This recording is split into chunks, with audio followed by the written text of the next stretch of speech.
Good evening, doctor. Sales manager from shipping company. Is the hell and paradise are there? How as a common person I believe. I don't believe in any religion. Well, ask the question that, how do I know there's hell and heaven? How will a common man believe? I don't believe in a religion. Brother, what is the definition of religion? Religion is a way of life. How you lead your life. Many people say that, I don't mind, I'm just a human being, I'm born, I will do test and error, and I will know how to lead a life. For example, you go to a forest. You are going to a forest the first time. You don't know whether the fruits are poisonous or not. If you start eating any fruit, you may end up eating a fruit which is poisonous and you may die. What do? You ask an expert. Right or wrong? When you get sick, who do you go to, brother? When you are sick, who do you go to? Why? The doctor is an expert in treating sickness, correct? You can't say, I am a human being, I will treat myself. No. That's what the Quran says in Surah Nahl. The Quran says in Surah Nahl, chapter 16, verse 43, and Surah Anbiya, chapter 20, verse number 7, فَاسْأَلُوا أَهْلِ الذِّكْرِ إِن كُنتُمْ لَا تَعْلَمُونَ. If you don't know, ask the person who is expert. Similarly, to lead a life, we have to ask the expert. Now, who is the expert? Who is the expert? The person who created us. Who created us? It's Almighty God. So, we have to follow the commandment of Almighty God. If you do not believe in Almighty God, you should listen to my video cassette, Is the Quran God's Word? Where I have proved logically and scientifically the existence of Allah subhanahu wa ta'ala. If you are an atheist, are you an atheist, brother? Are you an atheist? Pardon me? Are you an atheist? No. Not an atheist. So what do you? Do you believe in God? Actually, I believe in the power.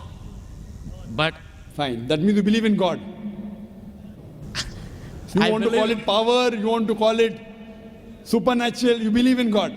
it's like I believe something. but Something. You that don't is- know the name. That name is God. You may call it power, you may call it anything. If you don't believe in God, then you listen to my video cassette, Is the Quran God's Word? If you don't know who that power is, yet you listen to my cassette, Is the Quran God's Word? Where I have proven scientifically, undoubtedly, existence of Allah subhanahu wa ta'ala, and the Quran is the word of Almighty God. Now coming to your question. If you say about power, that means you believe in a religion. Because religion by definition, according to Oxford Dictionary, religion means a belief in a supernatural controlling power. Power word is there. That means you believe in a religion.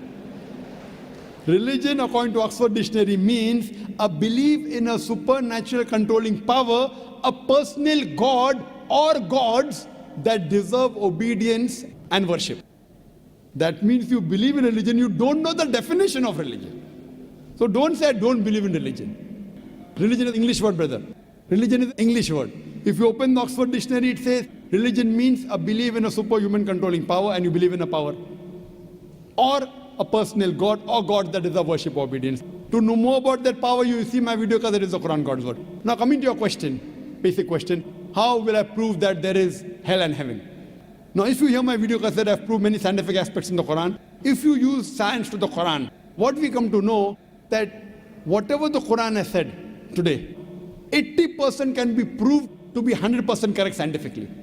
Quran speaks about various scientific facts, which we came to know recently. It speaks about astronomy, it speaks about the spherical nature of the earth, it speaks about the Big Bang, it speaks about the light of the moon is not its own reflected light, it speaks about the water cycle, it speaks about biology, it speaks about botany, it speaks about zoology, it speaks about embryology, all these things. Now, today is the age of science and technology.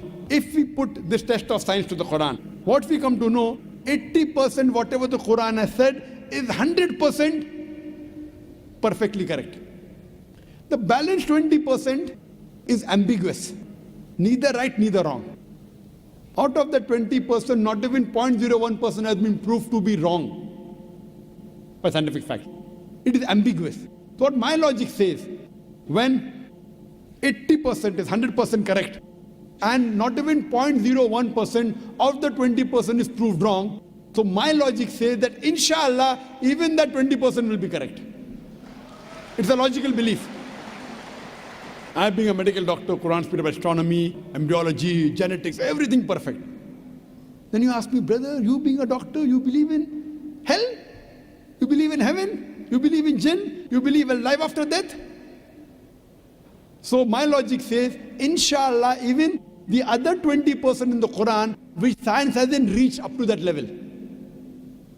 Science cannot prove it. Maybe science will prove 50 years later or 10 years later. But today science hasn't reached that level. So in this way, I believe whatever 20% which science hasn't proved to be right or wrong, inshallah even that will be right. This is one way to prove about hell and heaven. There's another way, simple way, without reading Quran. Brother, I am asking a simple question. Is robbing good or bad? Robbing is good or bad? Robbing is bad. Bad. Yeah. Raping a girl is good or bad? No, bad. Bad.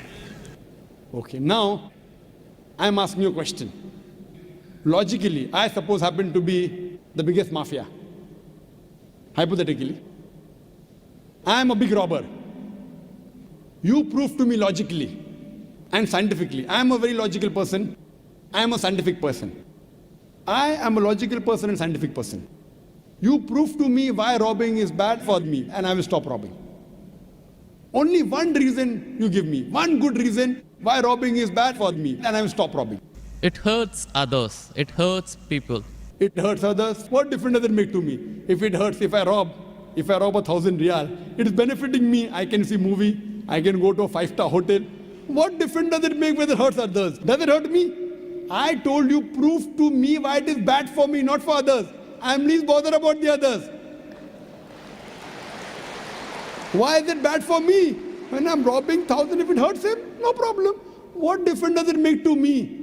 If it hurts somebody else, does it make a difference to me? I can enjoy, I can see movie.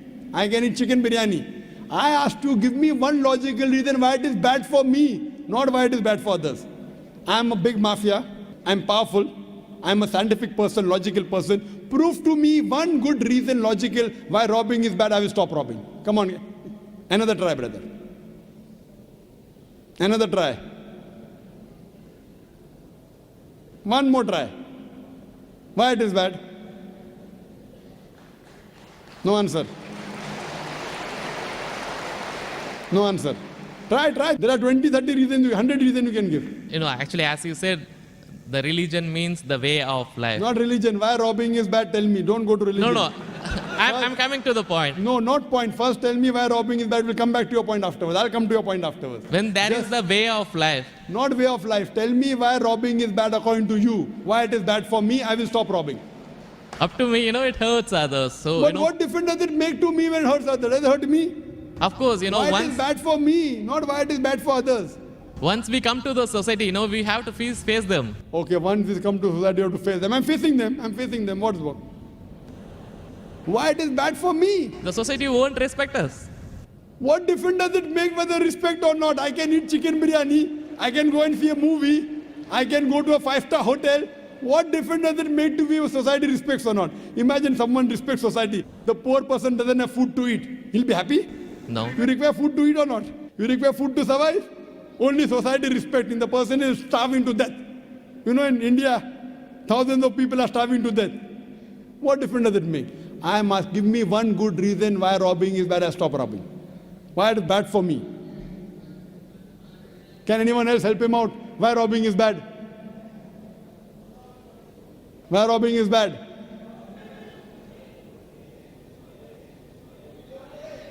There are various answers. I'll help you out. You may say, police will catch you.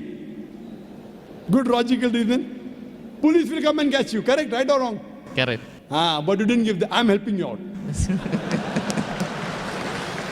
But brother, I told you I'm a powerful mafia. The police is in my pocket. Ministers are in my pocket.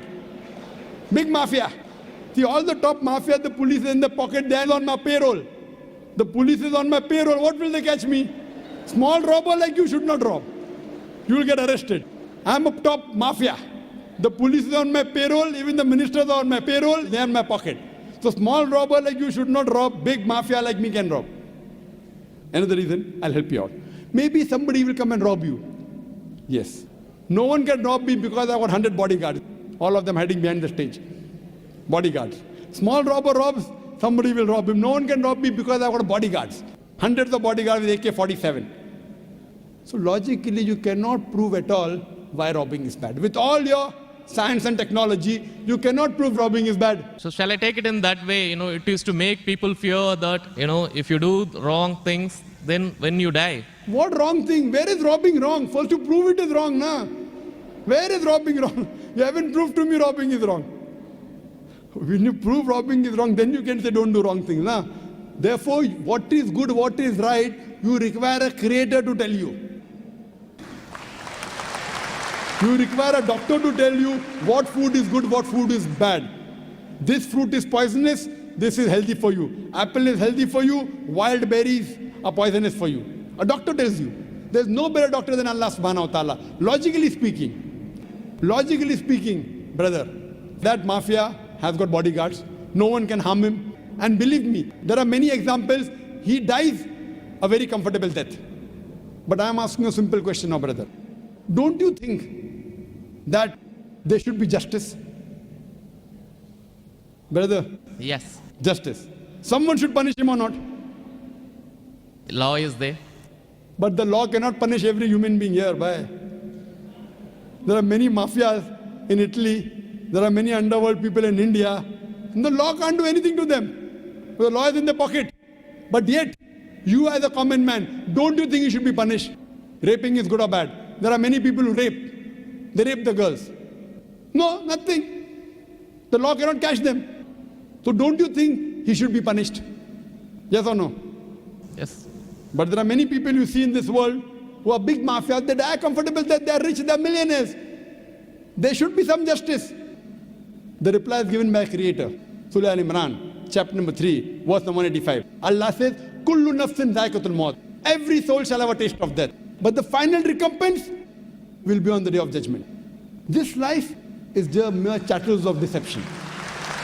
If there is no life after death, this life is of injustice. What we say that the total justice would be on the day of judgment. Our Creator Almighty God will give justice. I tell the person, fine, you may be a big robber. For example, you are that mafia, now I am a Muslim. No one can harm you. Police in your pocket. Then I ask you, justice is required? Yes. If someone robs you, no one can rob you, agree. But don't you feel there should be justice? There are many robbers, there are many evils, there are many criminals who go scot-free. Unless there is life after death, you cannot prove robbing is bad. You cannot prove raping is bad. Unless there is life after death, no humanity, no book on humanity, no Mother Teresa, no Mahatma Gandhi can prove robbing is bad without the concept of life after death. Because I am asking you a question. Hitler. History tells us Hitler incinerated 6 million Jews. How many Jews? 6 million. 6 million. Suppose the law catches Hitler. What punishment can you give Hitler so that you can compensate for? He has burnt 6 million Jews alive. Can you give him any punishment? Brother. We have to put him in jail till his life death. Okay, will it be equivalent to burning 6 million Jews? Is burning better or putting in jail better? It's burning is, of course. So maximum you can do is burn him alive. But that will be equal to 1 out of 6 million. What about the remaining 5 million? 999,999 people. What about that? What justice is your Lord going to do? But the Quran says in Surah Nisa, chapter number 4, verse number 56, as to those who reject our signs, we shall cast them in the hellfire. And as often as the skins are roasted, we shall give them fresh skin so that they shall feel the pain. If Hitler killed 6 million Jews, Allah says he can put him into hellfire and give him fresh skin again. 6 million times Allah can burn him. Not here, in the hereafter, in the hell. So only way I can prevent Hitler from killing 6 million Jews is tell him that here you kill 6 million Jews, Allah will burn you 12 million times in the hereafter. You can't give him that thing here.